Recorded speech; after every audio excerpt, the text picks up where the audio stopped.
Bem, vamos lá. Então, como o que acabamos de ouvir agora, esta tarde, como isso se relaciona com a mensagem da justiça pela fé? De 1888 e A.T. Jones, onde as pessoas foram trazidas e libertas do medo?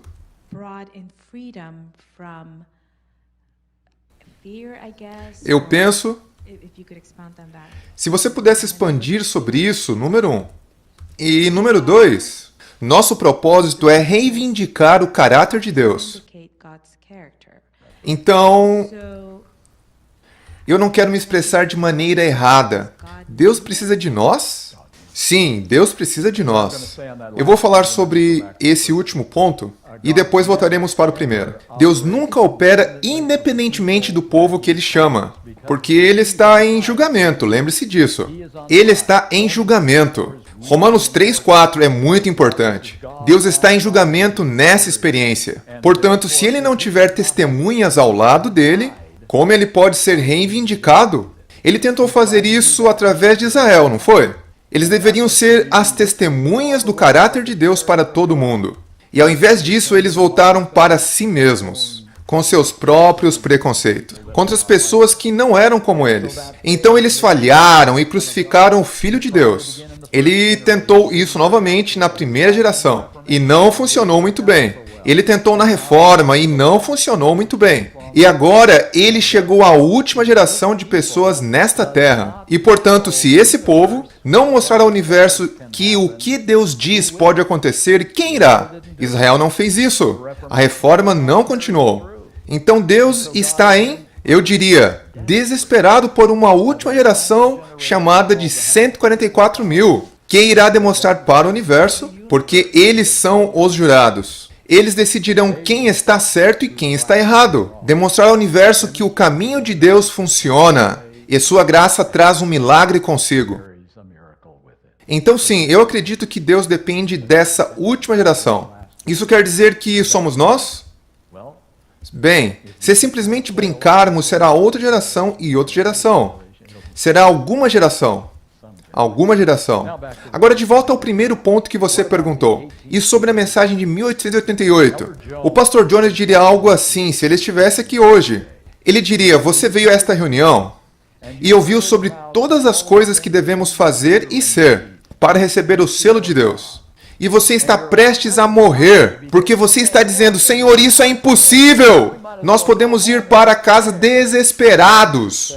E Jones diria, simplesmente vá em frente e morra. Você precisa morrer para cada presunção e sentimento. O que você pode fazer e o que você não pode fazer. Simplesmente vá em frente e morra. Então Deus pode te levantar. Deus pegará a sua morte, e isso é a morte do eu, mais uma vez. E tudo que estamos falando agora é impossível para o eu. E quando morremos para o nosso modo de fazer, e dissermos, Senhor, seja qual for a tua vontade, seja feita em minha vida, faz-me querer estar disposto. Então você encontrará paz, então você encontrará felicidade, então você encontrará alegria. O que eu achei notável quando eu li os livros de Andrew Murray foi o quanto seu material estava em sincronia com o material que li em Jones e Waggoner. Simplesmente pareciam se unir como se fosse um só. O que me confirma de que não precisa necessariamente ser um adventista do sétimo dia. Qualquer cristão com a sua Bíblia pode chegar a essas conclusões. Então, mais uma vez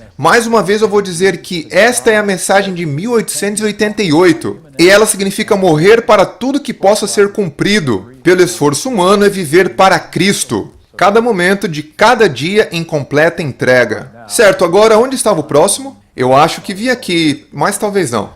Lá. Espero conseguir dizer tudo isso que tenho em minha mente. Em minha própria experiência, este esforço está em escolher, querer vencer. Escolher ter a vitória, querer a vitória. Deus nos dá tudo isso, o querer e o efetuar, claro. Mas eu sei como, por exemplo, se você está lidando com ressentimento, ou qualquer coisa que você esteja tendo em seu coração, em sua vida, eu digo a Deus, eu não consigo me livrar disso sozinho, mas eu peço a Deus para fazer isso. Você acertou. O esforço está em fazer a escolha de que o que quer que seja, Dizer, Senhor, eu não quero mais amargura em minha vida. Eu estou doente, cansado de deixar isso controlar minha vida. E suspeitar mal das pessoas. Eu quero ser livre disso. Eu quero ser liberto dessa experiência. Então, eu escolho colocar isso sobre o altar. Eu escolho colocar isso em suas mãos. Eu não tenho tido nenhum sucesso. Aqui está uma oração que eu sugiro que façamos. Senhor, eu tenho esse problema. E ele será diferente para cada um de nós. Porque todos nós temos um problema individual. Pegue só um deles, somente um, não 5 ou 6. Senhor, eu tenho esse problema. Ele está me derrubando. Eu estou me sentindo um hipócrita. Eu não sinto que estou fazendo algo. Eu ponho isso sobre o altar. Eu irei colocar isso em suas mãos. Eu escolho não ser mais esse tipo de pessoa. Eu escolho não ter mais esses pensamentos. Mas eu não consigo cumprir minha escolha. Romanos 7 comprova isso. Então eu peço ao Senhor, e essa é a parte difícil. Eu peço ao Senhor que faça o que for preciso para me libertar desse pecado. E essa é uma forte, forte declaração que fazemos. Se estamos realmente dispostos a fazer essa oração. Faça o que for preciso, porque isso pode significar que teremos alguns problemas surgindo em nossa vida, que não esperávamos. Talvez Deus terá de nos levar à doença, ou um acidente, ou a perca de um emprego, ou reprovação em um exame, para trazer-nos de volta e falarmos com Ele novamente, e permitirmos Ele operar um milagre em nossas vidas. Nós não sabemos o que será, mas pediremos a Deus que faça o que for preciso para me livrar dessa maneira de pensar, essa atitude que está destruindo minha vida. Então, até esse momento, estamos dizendo, eu escolho. Esse é o esforço. Realmente significa o que você diz. Vamos facilitar aqui. Se o problema é o abuso de álcool, eu escolho não ir em nenhum lugar perto do bar. Eu escolho evitar os corredores de bebidas na mercearia. Eu escolho não ir onde seja terreno do inimigo para mim. Agora, Senhor, mantenha meus pés indo. Mantenha meus pés na direção certa. Mantenha minha mente em Ti. Então, novamente, a escolha deve ser feita. E enquanto for possível fazer essa escolha, perceberemos que nossos melhores esforços falharão, a menos que tenhamos o milagre de Deus em nossas mãos. Então, o que eu queria acrescentar a isso era, quando você entrega isso a Deus dessa maneira, há uma fé que vem, mas Ele te dá paz e descanso. Isso não quer dizer que eu nunca serei exposto a esse sentimento novamente, mas isso me traz essa paz e conforto ao saber que Ele está cuidando disso. Ele ajuda nisso. Nós podemos ter a paz que vem pela fé, de que Deus respondeu nossa oração. Há uma oração que Deus sempre responde com sim. Muitas vezes Ele diz não. Muitas vezes Ele diz espere um pouco. Mas uma oração que somos sempre respondidos com sim é livra-me desse pecado em minha vida. Ele sempre responderá isso com sim. Porque não há problema aqui a não ser a sua vontade de ser liberto. Então até esse momento Ele te dá a paz que vem logo após.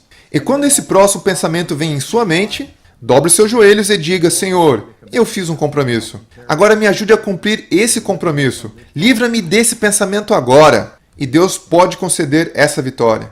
Seu ponto está bem colocado. Quem mais? Alguém mais? Bem aqui na frente. Levante sua mão para o alto para te encontrar. Muito bem.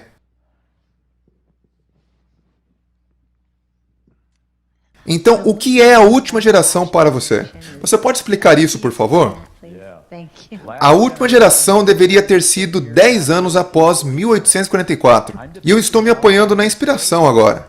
Não é simplesmente minha opinião. A última geração deveria ter sido quando o movimento milerita... Você pode imaginar esse movimento? Ellen White diz que nunca houve um movimento como esse, desde os dias dos apóstolos. As pessoas estavam vendendo tudo o que elas tinham. Eles não estavam arando suas terras porque o Senhor estava vindo agora. Eles estavam tendo uma experiência no Senhor de total dependência e total confiança. Se aqueles 50 a 100 mil mileritas tivessem se mantido fiéis depois do grande desapontamento, Ellen White diz que o Senhor teria voltado antes da década de 1850. Esta deveria ser a última geração. Em outras palavras, a última geração significa qualquer geração que permitirá que Deus faça a sua última obra milagrosa, que nunca foi vista no universo.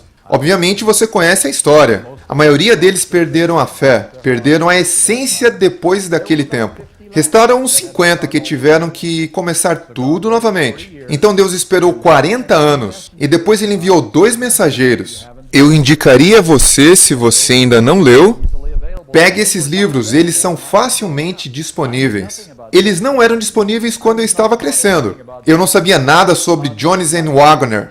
Eu não aprendi nada sobre Jones and Waggoner pelos melhores professores no Adventismo. Eu tive grandes professores. E não me foi ensinado nada porque eles não sabiam nada. Os livros tinham desaparecido por 60 anos. E apenas pelo trabalho dedicado de alguns missionários da África, esses livros chegaram às prateleiras novamente. E agora estão facilmente disponíveis. Você pode ler por você mesmo o que era a mensagem da transladação de 1888. E diremos que 1888 realmente ia de 1888 até 1895. Esse foi o material da mensagem da transladação preparado. Ellen White foi clara nesse ponto, que a vinda de Cristo deveria ter sido 3 ou 4 anos depois disso. Eu tenho uma apresentação chamada 5 anos para os portais do céu. 1893 deveria ser finalmente nesse momento, quando a última geração seria formada. A mensagem da transladação de Jones and Waggoner estava lá. Ellen White disse que esse era o alto clamor que iria a todo mundo. Esta era a última geração, mas eles disseram: bem, os líderes não estão bem de acordo com essa mensagem. Talvez não seja a mensagem correta. Jones é um tipo de homem ríspido que diz as coisas na cara. Não gostamos muito de sua personalidade. Eles gostavam um pouco mais de Waggoner. Mas eles não se simpatizavam muito com Jones. Eu não sei se nos simpatizamos com Elias. Não é a personalidade do homem ou da mulher que importa. É a mensagem que importa. E nesse caso, sua mensagem foi uma mensagem de como estar sem pecado. Era sobre isso que eles falavam. Assim como Cristo foi sem pecado, a última geração de Deus pode estar sem pecado. E as pessoas ficaram desanimadas com isso às vezes também. Mas eles deveriam dizer isso. Eu gosto da maneira como o pastor Waggoner disse: uma vez que você aceitou a Cristo, essa é a parte difícil. Uma vez que você entregou sua vida inteira a Ele, uma vez que você colocou tudo no altar, uma vez que você disse: Senhor, seja qual for a tua vontade, eu quero fazer essa vontade. Uma vez que você fez esse compromisso, então a salvação deverá ser um processo fácil. Só aprenda um pouco mais amanhã, um pouco mais amanhã e um pouco mais amanhã. E a salvação será essa experiência crescente, que é tão natural como respirar e comer. Então, em todo esse processo, eles disseram: não tenham medo de tornarem-se sem pecado. Deixem que Deus faça isso em seus corações e vejam o que acontece. E então essa mensagem foi dada. E novamente a oposição foi muito forte pelos líderes da igreja nesse tempo. Bons homens e mulheres, mas não vista claramente. E Ellen White teve que dizer a eles: se vocês continuarem nessa resistência, ademais vocês se perderão. As advertências foram muito fortes. Se você realmente deseja ler toda a história e se dedicar a muito estudo, pega os materiais de 1888 de Ellen White, em que há uma compilação de tudo o que ela disse durante aqueles anos. São 4 volumes. Isso mesmo. Então tome um tempo de estudo se você realmente deseja investir tempo. Mas lá você verá que a inspiração teve que dizer sobre a última geração do período de 1888. Então nós voltamos a um tipo de sonolência, fazendo as coisas que são boas, realizando reuniões evangelísticas, ganhando almas, estabelecendo sanatórios transformados, eu diria, em hospitais. Isso foi algo que fizemos durante esses anos, tornando nosso sistema educacional de acordo com a educação feita pelo mundo, em vez do modelo divino que Deus deu a Ellen White, e que foi manifestado em lugares como Emmanuel Missionary College por 2 anos, e depois Madison Institute, perto de Nashville. Depois todas desapareceram. Então começamos a fazer as mudanças. E essas mudanças não foram mudanças positivas durante esses 50 anos seguidos dessa mensagem. E aqui estamos hoje, por não aceitarmos a mensagem de 1888. Temos aceitado um tipo de evangelho evangélico, que entrou diretamente em nosso meio através de estudiosos evangélicos, que começou em meados de 1950. E não tivemos mudanças dessa posição. E vocês todos ouviram sobre Desmond Ford, que foi meu coprofessor religioso no Pacific Union College por muitos anos. Sua sala estava bem na porta ao lado da minha. E isso levou a um resultado natural de dizer: olha, por que deveríamos estar tão preocupados com essas questões proféticas se tudo isso foi resolvido na cruz? E julgamento? Não precisa de julgamento no céu. Se você aceita Jesus Cristo como seu Salvador, está resolvido. Puro evangelho evangélico. Não parcial, puro evangelho evangélico. E esse evangelho sumiu um pouco depois dos anos 80. E agora está voltando novamente em artigos, em apresentações, livros e reuniões campais no período do ano 2000. E estamos enfrentando o mesmo problema novamente. Tudo de novo. Então é isso que tem acontecido. Mas eu diria isso. A última geração. Existe alguma esperança? Existe alguma esperança de que essa possa ser a última geração? Ou estamos cada vez mais descendo a uma terra de ninguém? Eu vou dizer uma coisa. 15 anos atrás eu poderia dizer: eu não vejo ninguém no cenário que possa dar muita esperança agora. Os que eu tenho confiado estão morrendo. Meus professores, aqueles que eu realmente ganhei ajuda espiritual, estão todos morrendo. Eu só irei lhe dar um exemplo. Nós perdemos um herói da justiça pela fé e da reivindicação de Deus, Herbert Douglass. Se você tiver a oportunidade de ler seu material, não perca. Deus em Risco, disponível no Amazing Facts. Ele fala tudo que eu compartilhei este fim de semana. Então os heróis estão diminuindo, eles não estão mais lá. Alguns de nós estão ficando mais velhos também. E eu fiquei um pouco desanimado. Onde está alguém para tomar o lugar daqueles que estão partindo, desaparecendo, não estão mais lá para nós? Por volta de 10 a 15 anos atrás, eu vi algo que jamais teria imaginado que aconteceria. Bem aqui em Loma Linda, onde isso começou. Começou aqui. Logo ali, em um prédio bem no campus da Universidade de Loma Linda. Geração de Jovens para Cristo. Lembra que primeiro eles foram chamados de Conferência Geral? Conferência Geral de Jovens. E as pessoas disseram: isso é confuso, não pode ser. Então, Geração de Jovens para Cristo. E começou, e eu tive o privilégio de falar àqueles jovens. E de repente minha fé começou a aumentar. Eu vi algo lá que nunca havia imaginado antes. Quero dizer, esses jovens, estou falando de idades de 17 a 30 anos. Esses jovens começaram a ver e entender coisas de uma maneira que eu sabia que eles não recebiam de seus professores. Eles não estavam obtendo isso dos livros que eles foram designados a ler. De onde eles estavam obtendo isso? Eles estavam basicamente fazendo duas perguntas que eu pude perceber. Qual é a verdade e como podemos compartilhá-la? Era isso que eles queriam saber. Qual é a verdade e como podemos compartilhá-la? E o Advent Hope começou a ser um farol no horizonte. Eles não tinham tudo certo. Eles ainda não tinham tudo certo. Todos nós somos cristãos em crescimento, não somos? E esses jovens estavam simplesmente tentando acertar, porque eles viram que algo estava errado. E eles não queriam ir por esse caminho. E eu comecei a ficar grandemente encorajado de que talvez a última geração poderia ser possível. Porque tem que ser uma combinação de gerações, não é? Não é só um homem ou uma mulher, jovem ou velho. É homem e mulher, jovem e velho, movendo-se juntos, com braços unidos e caminhando juntos. Então eu vejo, e eu vivi um bom tempo no Adventismo até agora. Eu vejo mais esperança agora de que essa pode ser a última geração que eu nunca vi em minha vida. Eu certamente não estava presente em 1888. Nós estamos há 120 anos depois disso. Eu não vi em minha vida. Eu fui adventista toda a minha vida. Eu estive em igrejas adventistas, escolas adventistas. Eu estive envolvido no adventismo desde o primeiro dia. Eu nunca vi nada semelhante ao que estou vendo hoje. Eu tenho mais esperança hoje do que nunca tive em minha vida, de que essa possa ser a última geração. Meu testemunho. Mais um, bem ali.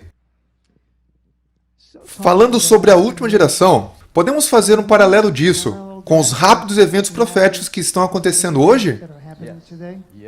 Sim, em outras palavras, podemos ver isso talvez como sendo algo um pouco mais positivo? Essa possa ser por causa do que está acontecendo. Ou isso é independente? Os eventos proféticos são independentes disso? Não são. Aqui está o que eu sugiro para você. Não fique olhando para o que está acontecendo em Roma, como sinal de que Jesus irá voltar. Não fique olhando para o que está acontecendo em Washington, D.C., como um sinal de que Jesus irá voltar. Não é isso que determinará a segunda vinda de Cristo. Não fique olhando para quão perverso pode o mundo se tornar. Então Jesus tem que vir. Apocalipse 7, 1 a 3. Nós lemos, lembram? Deus vai segurar os ventos da destruição. Ele vai segurar Roma. Ele vai segurar Washington, D.C. Ele vai segurar os cenários proféticos até seu povo estar selado. Eu gosto de dizer selável. Selável. Quando seu povo estiver selado, então esses eventos virão juntos em rápida sequência. Sequência rápida, muito obrigado. Em sequência, em que veremos todas essas profecias dos capítulos 12, 13 e 14 de Apocalipse. Iremos ver a imagem da besta totalmente formada. Estamos vendo-a parcialmente. Então eu vou dizer que, porque estamos vendo algumas evidências desse mundo desmoronando, porque estamos vendo evidências da união igreja-estado, tornando-se mais forte. Não só aqui nos Estados Unidos, mas na Europa também. Porque estamos vendo as profecias se cumprindo. Eu vou dizer esperançosamente. Talvez Deus esteja encontrando o seu povo para selar. Porque Ele está permitindo que algumas dessas coisas aconteçam, que não imaginaríamos em 30 ou 40 anos atrás. Então, até o momento, é a minha melhor esperança. Eu simplesmente irei dizer isso. Porque não posso ir mais longe do que isso. Eu não tenho nenhum conhecimento do futuro. Essa é minha melhor esperança. Ao ver esses eventos se cumprindo ao redor do mundo, que Deus está encontrando esta geração de 144 mil, que Ele está encontrando o povo. Por isso Ele está permitindo que os anjos soltem um pouco dos ventos ao nosso redor agora. Então eu digo que eles vão juntos. Mas a questão principal é o selamento do povo de Deus. Tudo depende disso. Então vem o rápido cumprimento da profecia.